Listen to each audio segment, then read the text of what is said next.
Welcome to myabaton.com, where today we are addressing our hand and finger PMS.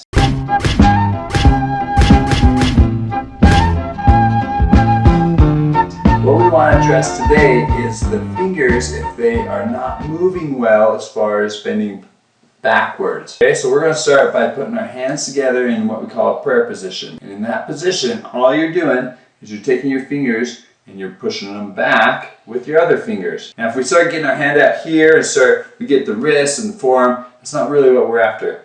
We want to work on just getting those fingers moving back and forth, and you can do this with both of them, or if you just have one that's really a problem, you can just do it with the one. This is important for any kind of joint to get motion in it. So even if you don't feel like this is a big problem, it's good to do this occasionally just to get motion through the joints. But you just bend it back and forth with your fingers. Again, you can focus on one and you just use them to push back, get a good stretch through there, nice little pause and hold, and then give it a break. Do this back and forth. Now, I don't like doing isolated joints as much because the way that the fingers work, everything is just one long big tendon for most of it.